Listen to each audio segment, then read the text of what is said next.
A flour fortification program is not complete without one very essential component: monitoring. Starting a flour fortification program is a great accomplishment. However, without a commitment to monitoring, it is impossible for country leaders to be informed about the success of program implementation. When the multi-sector alliance comes together to discuss the establishment of a fortification program, they should, as part of the program development process, prepare a monitoring plan. Therefore, for this module, we will cover the following topics: the importance of crafting a monitoring plan for your country's flour fortification program, and the minimum components that the monitoring plan should have. Allow me to share an experience with you from the Solomon Islands, which is located in the South Pacific. First, some background. The Solomon Islands has legislation making wheat flour and salt fortification mandatory and is considering the same for rice. Most of the wheat flour is produced by one milling company. Most of the rice and salt is imported into the country. The Environmental Health Division of the Ministry of Health and Medical Services is responsible for monitoring the safety of the food supply.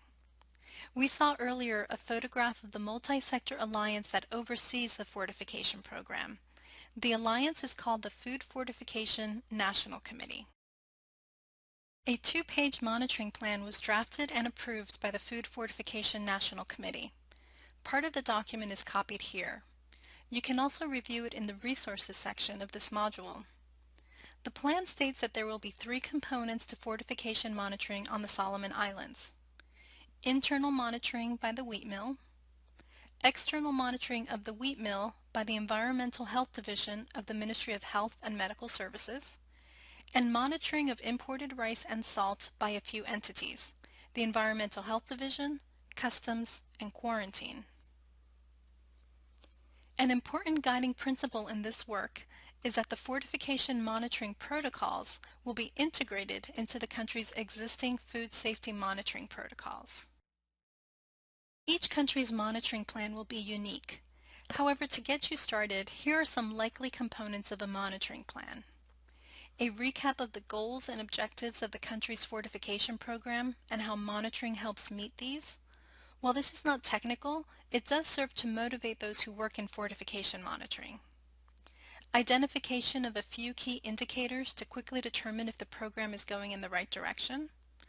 The monitoring activities that will be conducted prior to initiating flour fortification, and then once the program is more mature, on an ongoing basis.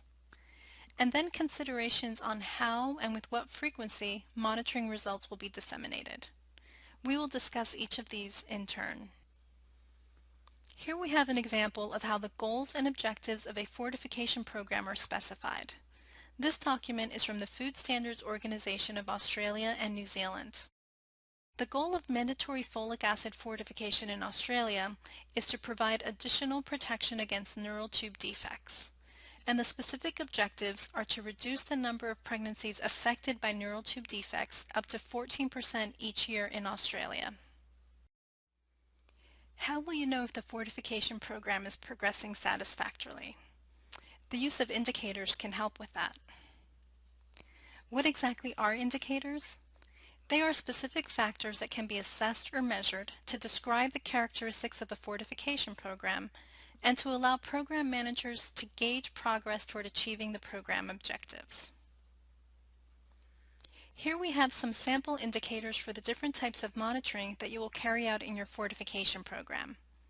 To get an indication of how well the import monitoring is going, for example, you can determine the percentage of batches of imported flour that contained a certificate of conformity in the previous calendar year.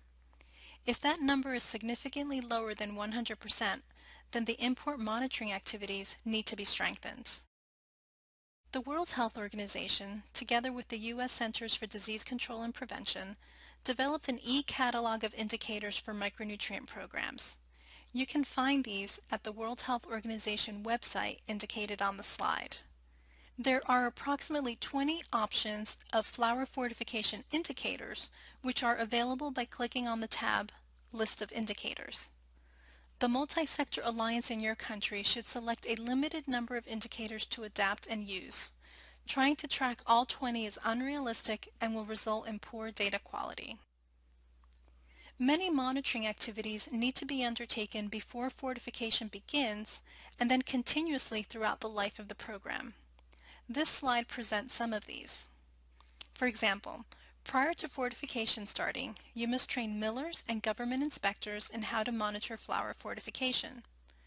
To ensure the long-term sustainability of monitoring activities by government inspectors, you should integrate all fortification monitoring activities into the food safety checklist that inspectors follow during a mill visit.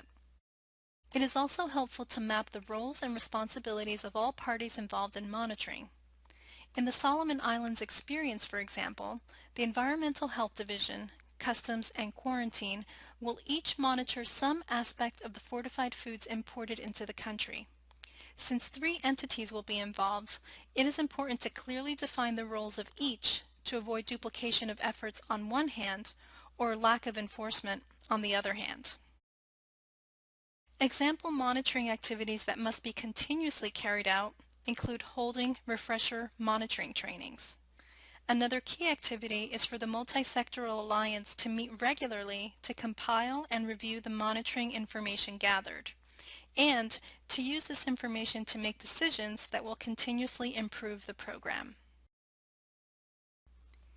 For each activity in the monitoring plan, the Multi-Sector Alliance should discuss roles and responsibilities, how the activity will be completed, the frequency of the activity, and the resources required. If the activity needs to be completed before fortification can commence, next steps should also be discussed. If the activity will be ongoing, the Alliance members also need to consider where the collected data will be sent.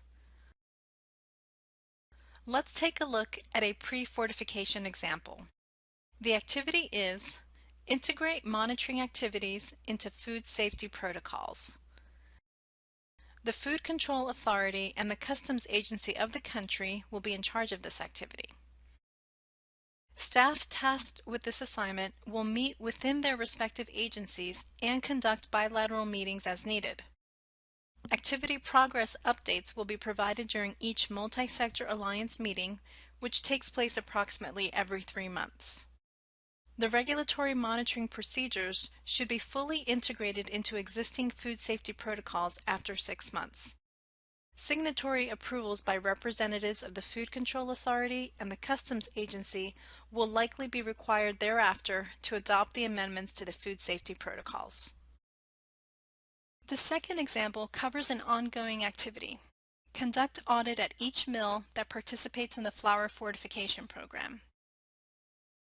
The Food Control Authority inspectors are responsible for the audits, which are guided by a fortification audit checklist. The audit is conducted at each mill every 3 months. Collected data are shared with the Central Collection Center for the fortification program, the Food Control Authority, and the respective mills. A quick note about the Central Collection Center for the fortification program. The entity selected to host the center, such as a government ministry, should keep copies of all critical records and reports and house a database in which all monitoring data is collated. Designated employees then analyze this information on a predetermined, regular schedule. The last element of a monitoring plan is dissemination of data results. As an example, the Chilean Public Health Institute publishes annually on its website the results from external and import monitoring of wheat flour fortification. Flour samples are quantitatively tested for 4 nutrients: thiamine, riboflavin, folic acid, and iron. In the interest of space, only 2 nutrients are shown on this slide. The number and percentage of samples that meet standards are noted in the report. A copy of the Spanish language report is in the resources section of this module. That concludes the module about planning for monitoring. Remember the primary elements of the monitoring plan: goals and objectives, key indicators, monitoring activities, and dissemination of results. In the next module, we'll cover 3 key topics related to monitoring: fortification standards, vitamin and mineral premix, and laboratories.